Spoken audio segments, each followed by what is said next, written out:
creatine for muscle mass. There's probably no supplement that's been more tried and true and analyzed and reanalyzed than creatine. Creatine is a natural compound found in meat and fish. It is basically made up of 3 amino acids, but it's probably best taken in powder form and taken supplementally because your body needs to be saturated with creatine in order to get the results that you're looking for.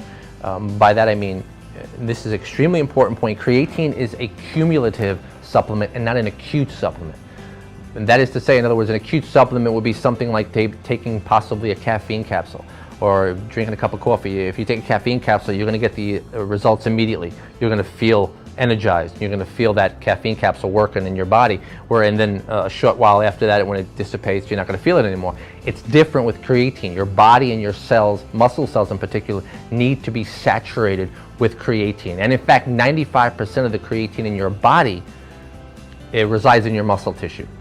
So you want to make sure that you saturate your body with creatine. You want to probably do a 1 week, what we call a 1 week loading phase, and then you could drop off to less than that after that. Creatine also works extremely well when taken, and it should be taken with juices or a high glycemic carbohydrate source, because it works extremely well with insulin to allow it to get into the muscle cell itself quicker and more efficiently. So what creatine is going to do is it's going to increase your energy, the body's production of ATP. It's going to increase your muscle cell volume. It's going to actually increase your body's ability to get stronger and harder contractions. It's not rare for people who take creatine after a loading phase, after a couple of weeks in of taking creatine. It's not rare for them to see themselves 10-15% stronger, sometimes even greater. One of the major complaints from those who take creatine is that they say that the creatine causes stomach disturbances.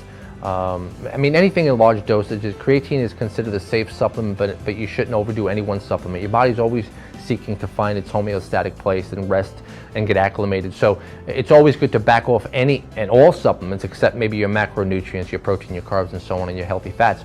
But with regard to creatine, you want to make sure that you're trying a few different types of creatine. Don't just try creatine monohydrate, which is the one that's most often cited in statistics and studies, because that one tends to cause some serious, as I said, stomach disturbances. People who try that find they're spending more time in the bathroom than they are in the gym, in which case you might want to try a creatine blend, which is creatine ethyl ester, creatine malate, creatine monohydrate, all in one form. There's also another form of creatine, crealkaline, which is a pH buffered creatine, which I've been taking for years, and I recommend to all my clients, because you can get creatine in pill form and in capsule form and in powder form. It's always best and more efficient and cheaper to take it if you can in powder form, specifically, especially creatine, because you can mix it with a high glycemic juice like a grape juice or something and drink it right down without a problem. But I would say before you abandon creatine completely, try some of these other sources of creatine, because you're definitely going to want to add it into your program for the muscle gains in size and strength that it's going to bring to you.